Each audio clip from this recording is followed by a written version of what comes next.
Hashim class पर आपका स्वागत है। कक्षा 9 विषय विज्ञान चैप्टर नंबर 3।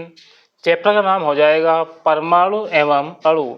इसमें मोस्ट टॉपिक लेंगे। टॉपिक रहेगा हमारा डाल्टन का परमाणु सिद्धांत। इस सिद्धांत की परिकल्पनाएं निम्नलिखित है। इसमें क्या क्या है? सभी द्रव्य क्या होता है? द्रव्य जो है पदार्थ को कहते हैं। अब पदार्थ क्या होता है? जिसे द्रव्यमान होता है और वो स्थान को घेरता है उसे जो है पदार्थ कहते हैं। जैसे ये बोर्ड है, ये भी क्या है? पदार्थ है। तो सभी द्रव्य छोटे छोटे कणों से मिलकर के बने होते हैं। मतलब जो भी द्रव्य है, जो भी पदार्थ है, वो छोटे छोटे कणों से मिलकर के बने होते हैं। यानी कि ये जो चीज़ बनी हुई है ये छोटे छोटे कण होंगे, पहले वो मिले होंगे, जब जाके जो है ये सरमाइका जो है बनी होगी, जिन्हें परमाणु कहते हैं। यानी कि उन्हें परमाणु कहते हैं। सभी द्रव्य छोटे छोटे कणों से मिलकर के बने होते हैं, जिन्हें परमाणु कहते हैं।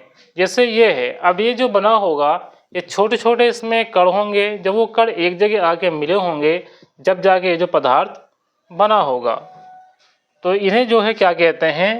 इन्हें जो है परमाणु कहते हैं। सभी द्रव्य छोटे छोटे कण से मिलकर बने होते हैं, जिन्हें परमाणु कहते हैं। सेकंड नंबर है परमाणु अविभाज्य सूक्ष्म कण। यानी कि परमाणु जो है परमाणु को विभाजित नहीं कर सकते हैं, इसलिए क्या है? अविभाज्य सूक्ष्म कण है।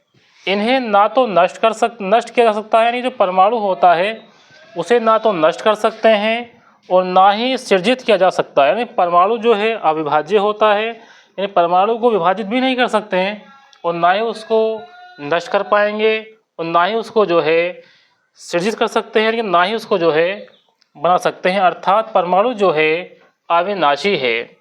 थर्ड नंबर हो जाएगा एक तत्व के परमाणु आकार, द्रव्यमान तथा रासायनिक गुणों में समान होते हैं। मतलब जो परमाणु होते हैं उनके, देखिए इसका थर्ड नंबर है एक तत्व के परमाणु आकार, द्रव्यमान तथा रासायनिक गुणों में समान होते हैं।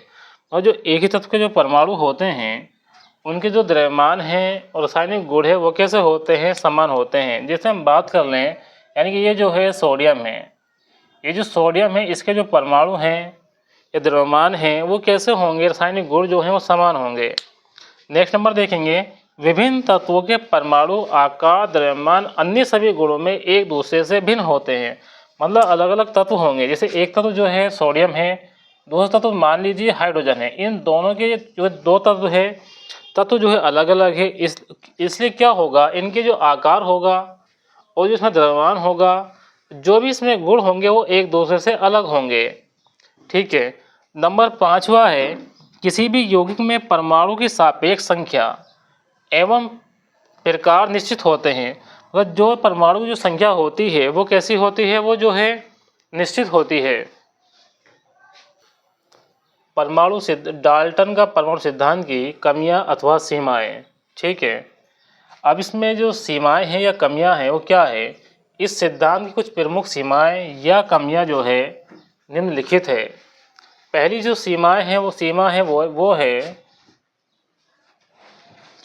परमाणु विभाज्य पाया गया। यानी कि जो उसमें कमी है वो ये है कि परमाणु जो होता है विभाज्य होता है, लेकिन ये सिद्धांत जो वो ये कहता है कि परमाणु अविभाज्य होता है। पहले तो उसमें कमी ये है। आगे है इनके अवपरमाणु कणों जैसे इलेक्ट्रॉन, प्रोटॉन, न्यूट्रॉन आदि से मिलकर बना होता है। यानी कि ये जो है परमाणु है, ये जो है ये अवपरमाणु से मिलकर बना होता है। अब देखिए अवपरमाणु क्या होता है? अवपरमाणु में इलेक्ट्रॉन, प्रोटॉन और न्यूट्रॉन आते हैं, इनसे मिलकर के जो है ये बना होता है। अब आगे है सेकंड नंबर है समान तत्व के परमाणुओं के भिन्न भिन्न द्रव्यमान हो सकते हैं। यानी कि तत्व अगर समान हैं तो उनके द्रव्यमान है वो अलग अलग हो सकते हैं। देखिए सेकंड नंबर था समान तत्व के परमाणुओं के भिन्न भिन्न द्रव्यमान हो सकते हैं। देखिए जैसे हम बात करें, यहाँ है 1H1, 1H2, 1H3। अब यहाँ हम देखेंगे तो तत्व कैसे हैं? समान है। देखिए यहाँ भी H है, यहाँ भी H है, यहाँ भी H है। तत्व तो समान है लेकिन इनके जो द्रव्यमान है वो अलग अलग है। यहाँ क्या है? यहाँ 1 है, यहाँ 2 है, यहाँ 3 है। तो यही तो बात इसमें की गई है, जो कमी बताई गई वो यही है कि समान तत्व के परमाणु भिन्न भिन्न द्रव्यमान हो सकते हैं। यानी कि जो परमाणु है समान तत्व के वो तो इनके जो तो समान हैं, लेकिन जो इनके जो द्रव्यमान हैं वो अलग अलग है। तो यहाँ इसका 1 है, यहाँ 2 है, यहाँ 3 है। जैसे हम बात करें समस्थानिक, देखिए समस्थानिक किसे कहते हैं? जिन तत्वों के परमाणु क्रमांक तो समान होते हैं लेकिन द्रव्यमान संख्या अलग अलग होती है या भिन्न भिन्न होती है, उसे जो है समस्थानिक कहते हैं। यानी कि यहाँ जो परमाणु है ये तो समान है लेकिन जो द्रव्यमान संख्या है वो क्या है? अलग अलग है। ये इसमें क्या थी? ये इसमें जो है कमी है।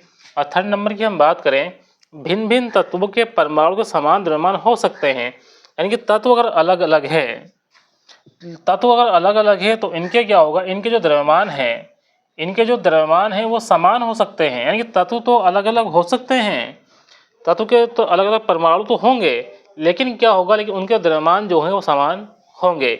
जैसे हम बात कर लें समभारी की। अब देखिए समभारी में क्या होता है, उनकी जो द्रव्यमान संख्या है वो तो क्या हो सकती है? समान हो सकती है, लेकिन जो परमाणु क्रमांक होते हैं वो अलग अलग होते हैं। जैसे हम बात करें यहाँ 17Cl35 की या 17Cl36, ये एग्जाम्पल के तौर पे समझेंगे इसको कि इनका द्रव्यमान संख्या है। आप द्रव्यमान संख्या कैसी है इनकी? जो है यहाँ भी दोनों क्या है वो सेम, यहाँ भी 35 है, यहाँ भी 37 है, लेकिन यहाँ क्या है? यहाँ जो है परमाणु क्रमांक अलग अलग हो जाएंगे। द्रव्यमान संख्या यहाँ कितनी है? 35 है, यहाँ कितनी है? 35 है। तो विभिन्न तत्वों के परमाणु के समान द्रव्यमान हो सकते हैं। यानी कि तत्व जो है यहाँ अलग अलग हो सकता है। यहाँ की 18 आर्गन है और यहाँ 17 क्लोरीन है। यानी कि ये तो अलग अलग है, तत्व तो अलग अलग है, यहाँ क्लोरीन है, यहाँ आर्गन है, लेकिन द्रव्यमान संख्या जो है उनकी समान है। तो ये कह रहा है भिन्न भिन्न तत्वों के परमाणु के समान द्रव्यमान हो सकते हैं। द्रव्यमान संख्या तो समान हो सकती है। जैसे मान के चलो कोई यहाँ पे कोई जो है तत्व है और एक तत्व ये है, यानी कि इसका जो परमाणु क्रमांक है वो 17 है, इसका जो द्रव्यमान संख्या वो 35 है, इसका परमाणु क्रमांक जो 18 है, इसकी द्रव्यमान संख्या कितनी है? 35 है। यानी कि इनके जो तत्व हैं वो अलग अलग है। तत्व क्या है? अलग अलग है। यहाँ तत्व X है, यहाँ तत्व Y है, और लेकिन इनके जो द्रव्यमान की हम बात करेंगे, द्रव्यमान संख्या यहाँ भी कितनी? 35 है, यहाँ भी कितनी है? 35 है। तो इसे क्या कहते हैं? समभारी कहते हैं। समभारी की परिभाषा यह होती है, ऐसे इसमें क्या होता है, इनमें परमाणु क्रमांक जो होते हैं वो तो अलग अलग होते हैं, लेकिन द्रव्यमान संख्या जो होती है वो अलग अलग होती है। लेकिन जो डाल्टन परमाणु सिद्धांत है वो क्या कहता है? वो ये कहता है कि अलग अलग तत्व होंगे परमाणु के तो उन द्रव्यमान भी क्या होंगे? अलग अलग होंगे। लेकिन यहाँ जो कमी बताई गई वो ये बताई गई है कि लेकिन द्रव्यमान जो होंगे उसके अलग अलग होंगे। यहाँ ये कहा गया है कि द्रव्यमान जो होंगे वो समान होंगे, हो सकते हैं। अब 4 नंबर पे देखेंगे, भिन्न तत्वों के परमाणु सदैव पूर्ण संख्या के अनुपात में संयोग करके किसी यौगिक का अणु नहीं बनाते हैं। देखिए अणु द्रव्य का वह सूक्ष्म कण जो परमाणु से मिलकर बनता है, सवतन अवस्था में रहता है तथा जिसमें द्रव्य के सभी गुण उपस्थित रहते हैं, अणु कहलाते हैं। यानी कि अणु क्या होते हैं? वो छोटे छोटा कण हैं जो परमाणु से मिलेगा। अब देखिए परमाणु क्या होंगे, जैसे मान लो ये H है, अब इसमें जो है 2 परमाणु जुड़ जाते हैं तो ये क्या बन जाता है? अणु बन जाता है। अब अणु कितने प्रकार के होते हैं? अणु 2 प्रकार के होते हैं। एक तो होता है तत्वों के अणु, दूसरा होता है यौगिक के अणु। पहले हम देखेंगे तत्वों के अणु। तत्वों के अणु एक ही प्रकार के परमाणु से मिलकर बने होते हैं। जो तत्व के जो अणु बनते हैं वो एक ही प्रकार के परमाणु से मिलकर के बने होते हैं। ये एक परमाणु द्विव परमाणु या बहुपरमाणु होते हैं। किसी अणु की संरचना में प्रयुक्त होने वाले परमाणु संख्या, देखिए किसी अणु की संरचना में प्रयुक्त होने वाले परमाणु की संख्या उसकी परमाणुकता कहते हैं।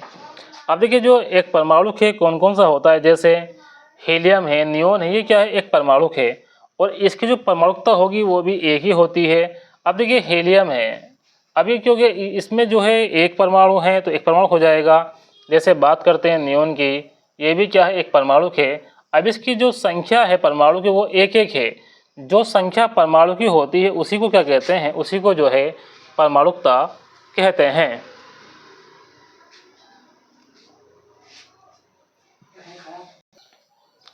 द्विपरमाणुक तथा दो परमाणुकता। देखिए यहाँ एग्जाम्पल हम देखेंगे O2 और H2, इसकी जो परमाणुकता है वो भी कितनी है, 2 है, क्योंकि यहाँ जो है 2 परमाणु इसमें भाग ले रहे हैं। बहुपरमाणु की बात करें एग्जाम्पल के तौर पे P4S8, ये क्या है, बहुपरमाणुक है। आगे हम हेडिंग देखेंगे यौगिक के अणु। यौगिक के अणु भिन्न भिन्न तत्वों के परमाणुओं के निश्चित अनुपात में संयोग करने से बनता है। यानी जो अणु है, अणु भिन्न भिन्न तत्वों के, अलग अलग तत्व जो है जब वो मिलेंगे तो मिलने से क्या बन जाएगा, इसमें जो है यौगिक बनेगा। देखिए यौगिक जैसे हम बात करते हैं कार्बन मोनोऑक्साइड और कार्बन डाइऑक्साइड, इसमें जो परम तत्व है जो वो अलग अलग है। एक तत्व तो ये है C है, एक यहाँ O है, दूसरा क्या है, यहाँ भी एक C है, यहाँ क्या है 2 है। मतलब इसमें जो है अणु भिन्न भिन्न तत्वों के परमाणु के निश्चित अनुपात में संयोग करने से जो है बनता है। अब इसके एग्जाम्पल के तौर पे कार्बन मोनोऑक्साइड है, कार्बन डाइऑक्साइड है। वीडियो को लाइक करें, चैनल को सब्सक्राइब करें। Thanks for watching this video.